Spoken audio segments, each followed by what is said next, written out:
In this video, we'll walk you through how Fabric Real-Time Intelligence simplifies building a smart building monitoring system that provides you real-time insights and enables you to respond the moment data arrives. Our journey begins with the Real-Time Hub, which offers easy access to a wide range of connectors for ingesting data. These include messaging brokers like Azure Event Grid, Service Bus, MQTT, and Google PubSub, as well as streaming brokers such as Azure Event Hub, AWS MSK, and Confluent Kafka. You can also bring in change data capture (CDC) streams from databases like Azure SQL DB, PostgreSQL, and MySQL, etc. In our example, the sensor data comes from an MQTT broker. Let's start by selecting the MQTT connector, creating a connection, and entering the topic name. Next, we'll name our event stream and click Next. After reviewing the configuration, we click Connect.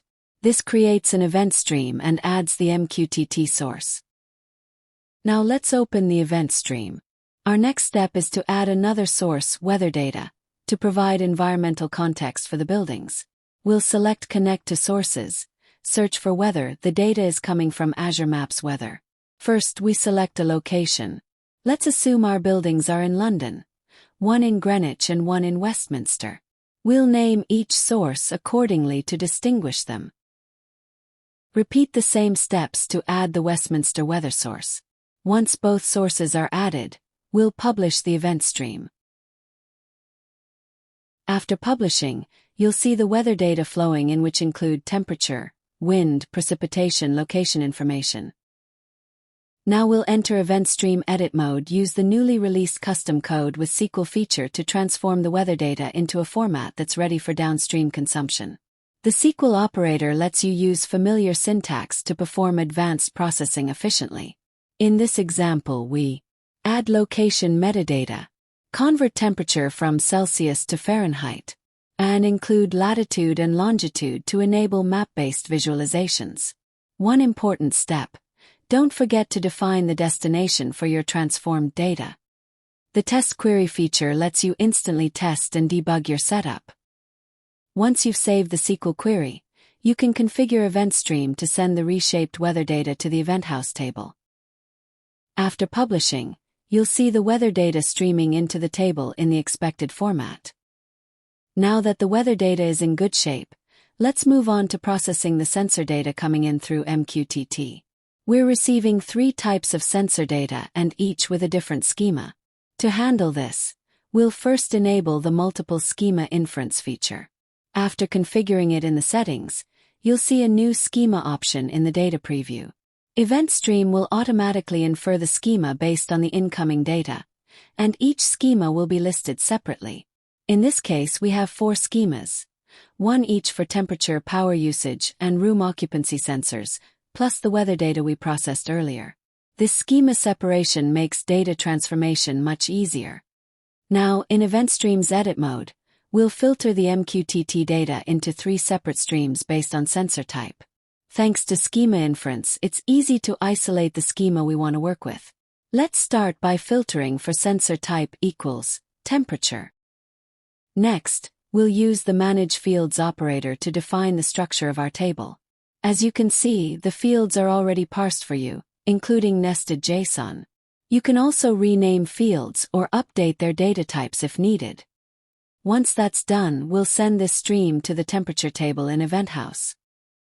We'll repeat the same steps for the power usage and room occupancy streams, and route them to their respective tables in Event House as well.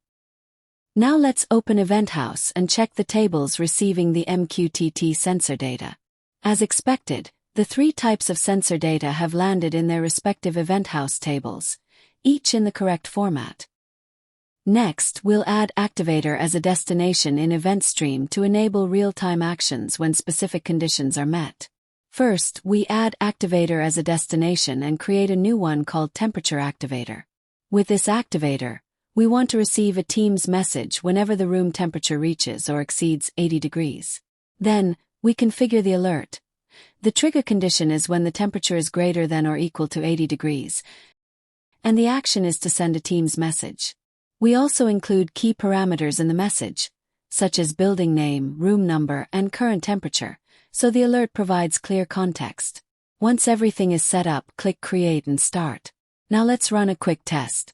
Using MQTTX, we send a simulated MQTT message with a temperature reading of 81 degrees.